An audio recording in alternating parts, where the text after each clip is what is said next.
Shalom saudara sekalian, salam sejahtera dalam kasih Tuhan kita Yesus Kristus. Kebenaran hari ini 25 April berjudul Hidup dalam Pesta Pora. Sebenarnya banyak orang Kristen sedang berpesta pora dengan segala kemewahan hidup. Seakan-akan pesta kesenangan itu tidak ada ujungnya. Mereka adalah orang-orang yang berusaha meraih sebanyak-banyaknya kesenangan dari dunia ini. Sampai mereka tidak pernah mengenal damai sejahtera dan sukacita oleh Roh Kudus. Pasti mereka tidak menghormati Allah secara pantas. Orang-orang seperti itu berusaha tiada henti untuk mencari kesenangan dunia. Padahal kita harus menyadari bahwa semakin tua, kita semakin tidak membutuhkan apa-apa. Rumah besar dan mewah pun tidak dapat dinikmati sampai suatu saat kita harus melepaskan semuanya dengan mata tertutup. Akhirnya kita hanya membutuhkan kuburan berukuran 2 kali 1 meter.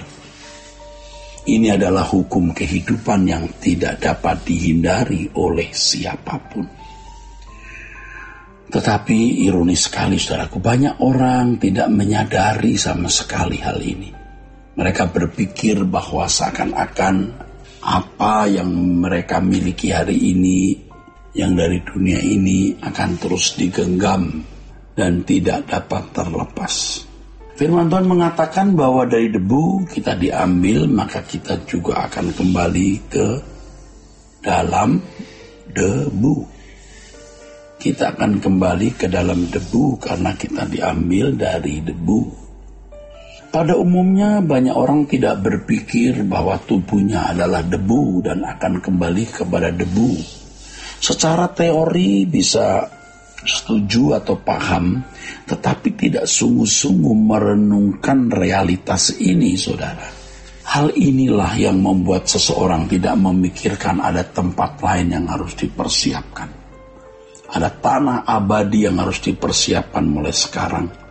Tanah yang tidak dapat dibeli dan nilainya tidak terduga. Itulah saudaraku, langit yang baru dan bumi yang baru. Itulah tujuan hidup kita, saudara.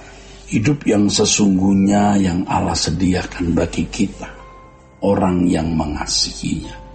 Nah, kita ini harus benar-benar mau bersedia. Kita harus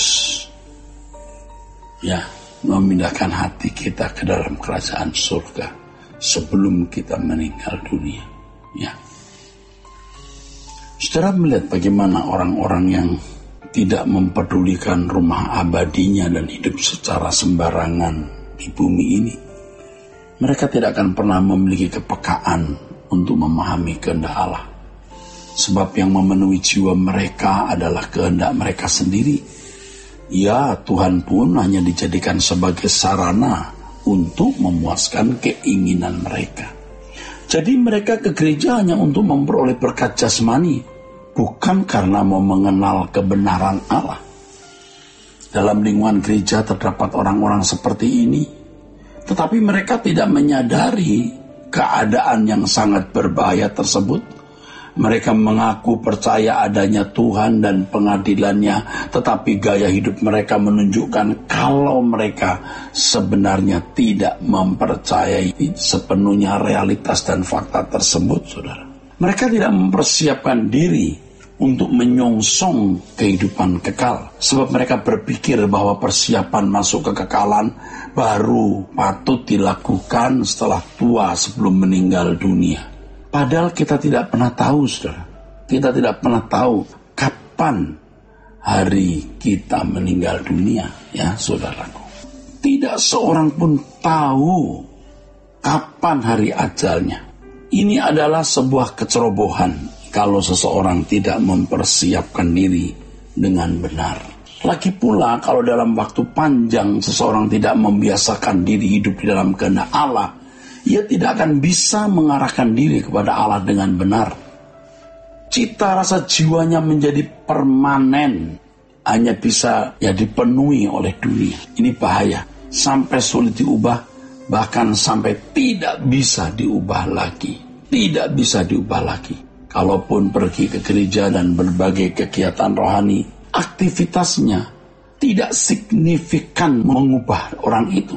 Ya, karena aktivitasnya tidak signifikan mempersiapkan diri memasuki kekekalan, maka irama hidupnya pun juga tidak signifikan berubah.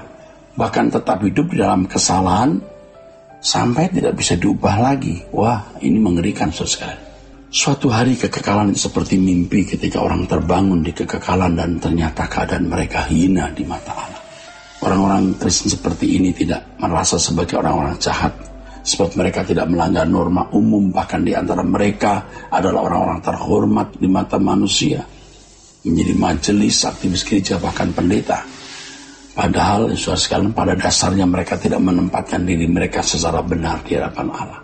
Mereka adalah orang Kristen yang menolak menjadi anak-anak Allah yang layak dipermuliakan bersama-sama dengan Yesus. Pada dasarnya mereka melawan Tuhan, sebab tidak menuruti rencana Allah menjadi manusia sempurna seperti putra tunggalnya. Saudaraku, orang Kristen yang hidup dalam pesta pora dengan segala kemewahan, sehingga tidak menjadikan Tuhan sebagai kebahagiaannya, itu orang-orang yang berkategori berzina. Berzina. Perzinahan rohani. Mereka tidak mencari kebenaran untuk melepaskan diri dari percintaan dunia. Orang yang tidak mencari kebenaran adalah orang yang berzina meninggalkan Tuhan. Nah, hendaknya kita tidak beranggapan bahwa kalau seseorang ke gereja berarti ya sudah mendekat kepada Allah dan tidak melakukan perzinahan rohani. Padahal mereka ke gereja tetapi masih tidak hidup seturut kehendak Allah. Mereka ke gereja tapi sebenarnya hatinya terikat dengan percintaan dunia, dengan harta dunia. Mereka merasa baik karena melakukan hukum-hukum, tapi mereka tidak sungguh-sungguh mengerti perasaan Allah. Bagaimana melakukan apa yang Allah kehendaki. Banyak orang Kristen yang sebenarnya masih berstatus melawan Allah atau bersikap kurang ajar terhadap Allah. Mereka memang pergi ke gereja, tetapi mereka tidak hidup sesuai dengan kehendak Allah. Inilah yang terjadi dalam kehidupan banyak orang Kristen, saudaraku. Mengerikan, saudara. Kalau seseorang tidak hidup seturut kehendak Allah, ya, banyak secara terus-menerus dan berkesinambungan begitu, sampai pada taraf dia tidak bisa diubah lagi loh. Ini namanya sampai taraf menghujat Roh Kudus. Orang-orang seperti ini sampai kapanpun tidak pernah selesai dengan dirinya sendiri. Mereka semakin tidak memperdulikan perasaan Allah, di mana mereka semakin hidup dalam percintaan dunia. Tentu mereka hidup hanya untuk kesenangan diri sendiri. Mereka egois, ya.